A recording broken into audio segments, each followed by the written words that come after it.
Hello आदाब नमस्कार। ये मेरे चैनल का पहला वीडियो है और इस चैनल को शुरुआत करने के लिए एक पीछे बहुत बड़ी वजह है कि वो लोग जो दुबई में या यूएई में अपना करियर बनाना चाहते हैं, जॉब के लिए आना चाहते हैं, उनके लिए चैनल बना हुआ है और इससे आपको बहुत मदद होगी। आज का जो टॉपिक है वो बहुत ख़ास है।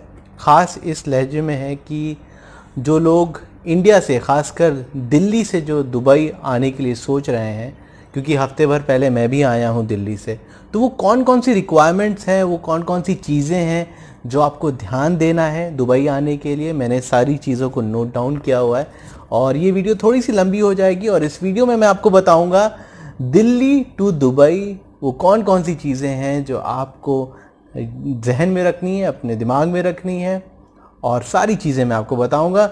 बस एक छोटी सी रिक्वेस्ट है, ये वीडियो करने के लिए बहुत मेहनत लगी है, बहुत मैंने इसमें टाइम लगाया है, तो आप भी चैनल को सब्सक्राइब कर लीजिएगा। बस आप करते हैं, चलिए वीडियो की शुरुआत। तो सबसे पहले तो एक बहुत इम्पॉर्टेंट चीज़ कि जब आप दिल्ली एयरपोर्ट जा रहे हैं तो आपको कम से कम जो है वहाँ पे 8 घंटे पहले पहुँचना है।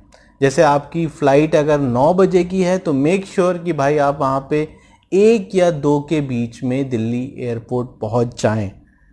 एक तो ये बात हो गई 8 घंटे वाली, और मैं ये बोलूँगा कि आप इसको कहीं नोट डाउन कर ली, क्योंकि ये बहुत इंपॉर्टेंट इन्फॉर्मेशन है। जैसे मैंने बोला कि मैं खुद आया हूँ दिल्ली से, तो मैंने सारी चीज़ें एक्सपीरियंस की और वही एक्सपीरियंस मैं आपके साथ शेयर कर रहा हूँ। तो 8 घंटे पहले आपको पहुँचना है।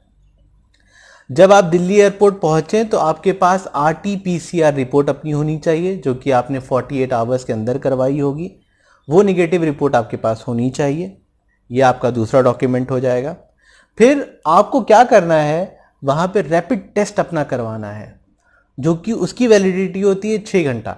तो आपको देखना है, जैसे ही आप टर्मिनल 3 पहुँचेंगे उसके सामने की तरफ आपको रोड पार करके फर्स्ट फ्लोर की तरफ जाना है और वहाँ पे जो है वो आपको अपना रैपिड टेस्ट जो है वो करवाना है। वहाँ पे आपको एक छोटा सा फॉर्म मिल जाएगा, आप उसको फॉर्म को फिलअप करिए और लाइन में लग जाइए। आपकी लाइन थोड़ी सी लंबी होगी, थोड़ी सी कहने का मतलब है कि आपको कम से कम वहाँ 2 से 3 घंटे लाइन में लगना पड़ सकता है, क्योंकि मैं भी वहाँ पे लाइन में खड़ा था और हालत बहुत ख़राब हो गई थी। तो आपको ये सारी चीज़ें मैं बता रहा हूँ ताकि अपने आप जहन में रखें और जब आप दिल्ली एयरपोर्ट जाएँ तो पूरी तरह से तैयार हो। इसमें आपके जहन में नहीं होनी चाहिए कि मुझे इतनी देर के लाइन में लगनी है, या मैं तैयार नहीं, या फ्रस्ट्रेटेड फील करेंगे। तो ये सब फील करने की कोई ज़रूरत नहीं है, आम सा प्रोसीजर है, मैंने भी फॉलो किया और आपको भी करना पड़ेगा। तो आप आराम से खा पी करके जाएं या अपने साथ खाना लेकर के जाएं, लाइन में लगे रहें और खाना खाते रहें। 2 या 3 घंटे की लाइन होगी, फिर वहाँ पे आपकी पर्ची कट जाएगी। जो उसका कॉस्ट है रैपिड टेस्ट की वो है 3900। वो आपको वहाँ पे कैश में जमा करना है। फिर वहाँ पे उसी फॉर्म में आपको वो कुछ ट्रेड सा लगा के दे देंगे, वहाँ पे स्टैम्प कुछ लगा के दे देंगे। फिर आपको क्या करना है, वहीं के आस पास जो है वो काउंटर होते हैं, तो वहाँ पे लोग असिस्ट करने के लिए आपको तैयार रहते हैं। आप वहाँ जाइए, अपना सैंपल दीजिए उनको, और वो सैंपल जो है उसको 1 घंटे लगते हैं रिपोर्ट आने में। तो इस दौरान आप क्या कर सकते हैं, एयरपोर्ट के अंदर चले जाएं, ठीक है, 1 घंटे का वेट करें।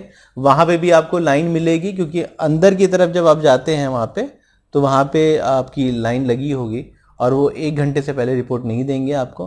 तो आप वहाँ मान के चलिए कि आपको 1 घंटे वहाँ पे भी लाइन में लगना पड़ेगा। वहाँ से आप रिपोर्ट लेते हैं। जैसे ही आपकी ये रिपोर्ट आ जाती है, निगेटिव आएगी। अगर आपकी RT-PCR है तो 99%, अगर RT-PCR आपकी निगेटिव है तो ये भी जो रिपोर्ट है वो निगेटिव आएगी। और इस रिपोर्ट को लेकर के अब आपके पास 2 डॉक्यूमेंट हो गए, ठीक है, एक अपनी RT-PCR निगेटिव रिपोर्ट, ठीक है, और रैपिड टेस्ट की आपकी नेगेटिव रिपोर्ट है। अब आपको क्या करना है, आपको फौरन जाना है जहाँ पे आपको बोर्डिंग पास मिलेगा। अपनी एयरलाइन, कोई भी एयरलाइन हो सकती है, प्राइवेट हो सकती है, या फिर जो सी भी आपकी एयरलाइन है, उस काउंटर पे जाना है।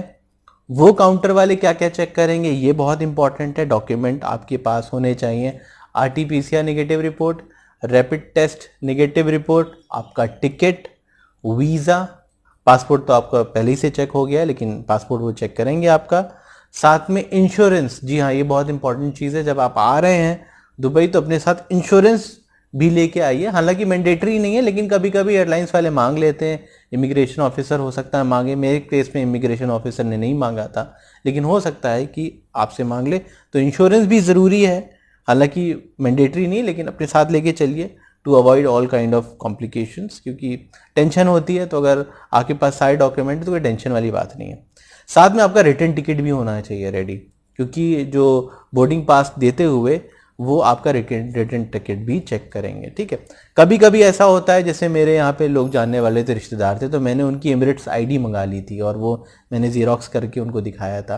तो अगर आपका कोई जानने वाला दुबई में रहता है, उसकी अगर आपको एमिरेट्स आईडी मिल जाए तो आप वो भी उसको जीरोक्स करके दिखा सकते हैं कि भाई जो मैं जो हूँ वो इनके पास रुकूंगा, और उनका फ़ोन नंबर और पता भी आप एक जगह रखिए और उनको दिखा दीजिए कि मैं यहाँ पे जा रहा हूँ। अगर आपका कोई नहीं रहता है दुबई में, तो जो आप जिस होटल में जाने वाले हैं उसकी बुकिंग और उस बंदे का फ़ोन नंबर, अगर कोई कंसर्न पर्सन है, या रिसेप्शन का नंबर, वो आप कहीं रख सकते हैं और दिखा सकते हैं, ठीक है। अब आपको यहाँ से क्या होगा, आपको यहाँ से बोर्डिंग पास इशू हो जाएगा। जब आपको पास बोर्डिंग पास इशू हो गया, आपको जल्दी से जाना है और इमिग्रेशन लाइन में खड़े हो जाना। वो जस्ट पीछे ही है, इमिग्रेशन लाइन थोड़ी सी लंबी होगी, यहाँ पे भी आपको 45 मिनट से 1 घंटे तक वेट करना पड़ सकता है। मैं आपको बता रहा हूँ, बहुत ज़्यादा पेशेंस आपको रखना है उस दिन, ठीक है।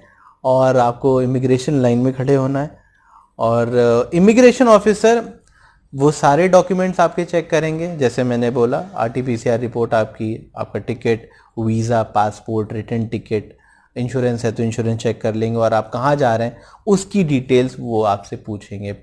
पहली बार जा रहे हैं, दूसरी बार जा रहे हैं, उनके सवालात होंगे। तो एकदम परेशान होने की ज़रूरत नहीं है, वो भी अपना काम कर रहे हैं। आपको बस क्या करना है, कोऑपरेशन करना है, क्योंकि डॉक्यूमेंट्स आपके पास सब हैं तो वो आपको रोक नहीं सकते हैं।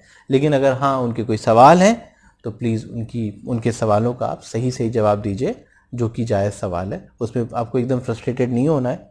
जैसे ही इमिग्रेशन ख़त्म होगा, उसके पीछे सिक्योरिटी है। सिक्योरिटी का हम सब जानते हैं कि भाई आपको जो है वो सारा सामान जो है खोल करके एक ट्रे में रखना होता है, चाहे वो लैपटॉप हो, चाहे पावर बैंक हो, चाहे आपका अडेप्टर हो, आपको हर चीज़ रखनी पड़ती है। फिर आपका सिक्योरिटी होती है, आप सिक्योरिटी पार कर जाते हैं। लेकिन वो जो डॉक्यूमेंट आपके पास थे, जो आपने बोर्डिंग के टाइम दिखाए, सॉरी बोर्डिंग पास लेते हुए दिखाया, या जो आपने इमिग्रेशन के दौरान, आपका ये जो डॉक्यूमेंट्स, इसको आपको एकदम संभाल के रखना है, क्योंकि जब आप फ्लाइट में बैठने वाले होंगे उससे पहले वो जो एयरलाइन के ऑफिशियल्स वो सब डॉक्यूमेंट्स चेक करेंगे, ठीक है। वो आपने वहाँ तक रख लिया डॉक्यूमेंट। अब क्या हुआ, उन्होंने भी डॉक्यूमेंट चेक कर लिया, आपने सिक्योरिटी भी पार कर ली। अब आप बैठे हुए हैं बोर्डिंग के लिए, एयरलाइन का अनाउंसमेंट होता है, आप जाके वहाँ बैठ जाते हैं, अपने सारे डॉक्यूमेंट दिखा देते हैं, तो अब आप दुबई पहुँच जाते हैं, ठीक है। और अगर इसमें आपको कोई कन्फ्यूजन अभी तक, तो प्लीज़ कमेंट सेक्शन में लिख दीजिएगा, क्योंकि बहुत सी चीज़ें शायद मैं उसका जवाब नहीं दे पा रहा हूँ, ठीक है। और एक चीज़ और, जब भी एयरपोर्ट आप जा रहे हैं, अपने साथ कम से कम 1 या 2 पेन लेकर के ज़रूर जाइएगा, क्योंकि वहाँ पे पेन की बड़ी किल्लत है। मेरे साथ 2 पेन था, तो एक पेन किसी ने मांगा तो वो लेके चला गया और नज़र नहीं आया, हालांकि उसकी भी गलती नहीं, क्योंकि भीड़ इतनी रहती है, भीड़ बहुत होती है। तो अपने साथ आप पेन ज़रूर लेके जाइए, क्योंकि उसी के ज़रिए आप जो है अपने फॉर्म भर सकते हैं, ठीक है। तो अभी तक की जो कहानी है, ये दिल्ली एयरपोर्ट की कहानी है। अब आप आ रहे हैं दुबई। दुबई जैसे आप लैंड होते हैं, उसके बाद क्या होता है कि आपको अपनी RT-PCR रिपोर्ट दिखानी पड़ती है और रैपिड टेस्ट वाली रिपोर्ट दिखानी पड़ती है। एयरपोर्ट में आप उतरने के बाद वहाँ पे ऑफिशियल्स जो हैं वो चेक करते हैं आपकी दोनों रिपोर्ट, ठीक है। अब जैसे वो लाइन आप क्रॉस करते हैं, तो आपका वहाँ पे होता है RT-PCR टेस्ट फिर से दुबई में, जो कि फ्री ऑफ कॉस्ट है। उसमें ज़्यादा टाइम नहीं लगता, ना उसमें कोई पैसा लगता है। हालांकि आपको वो नंबर देना होता है, जैसे अगर कोई दुबई में आपके जानने वाला, उसका आपने नंबर दे दिया, अपना भी आप नंबर दे सकते हैं, लेकिन इंडिया के नंबर अक्सर चलते नहीं हैं यहाँ पे। तो कोशिश ये करिए कि जो दुबई वाला नंबर है वो दे दें, या अपने इंडिया का नंबर दे दें, क्योंकि ठीक है कभी कभी रोमिंग में मेरा तो यहाँ काम कर रहा है, तो आप एक बार चेक कर ली, जो कि आपके लिए बेहतर हो। मैंने तो यहाँ का नंबर दिया था, और दूसरे दिन जो था वो मैसेज आ गया था कि मेरी जो रिपोर्ट है वो नॉर्मल है, निगेटिव है। तो इसमें कम से कम 10 से 12 घंटे का टाइम लगता है उनकी रिपोर्ट आने में। वो क्या करते हैं, आपके पासपोर्ट के पीछे एक स्टिकर टाइप लगा देते हैं कि भाई आपका जो है वो टेस्ट हो चुका है। ये स्टिकर आपके पासपोर्ट के पीछे वो लगा देते हैं, और आपको जो है वो, आप जैसे ही बाहर निकलेंगे आपको अपना सामान मिल जाएगा, और आप जो हैं वो दुबई में कहीं भी जा सकते हैं, पूरी आपको इजाज़त होती है जाने की, ठीक है। तो ये कहानी थी, और जैसे मैंने बोला कि जो उनकी रैपिड टेस्ट की जो उनकी रिपोर्ट है वो 10 से 12 घंटे में आती है उस नंबर पे जो नंबर आपने उन लोगों को दिया होता है। और जैसे मैंने बोला कि उसके बाद आप दुबई में कहीं भी आज़ादी से घूम सकते हैं, जिस काम से भी आएँ, अगर आप जॉब के काम से आएँ या घूमने के काम से आएँ तो आप ये सारी चीज़ें फॉलो कर सकते हैं। ये जानकारी उन लोगों के लिए जो विज़िट वीज़ा पे आए हैं दुबई, चाहे वो 1 महीने का विज़िट वीज़ा हो चाहे वो 3 महीने का विज़िट वीज़ा हो। मैं यहाँ पे 1 महीने के विज़िट वीज़ा पे आया हूँ। तो ये पूरी जानकारी थी, पूरी इन्फॉर्मेशन थी। उम्मीद करते हैं आपको वीडियो अच्छी लगी होगी। सब्सक्राइब ज़रूर कर दीजिएगा और कोई सवाल हो तो आप कमेंट सेक्शन में लिख सकते हैं। आपने यहाँ तक मेरा वीडियो देखा है इसके लिए आपका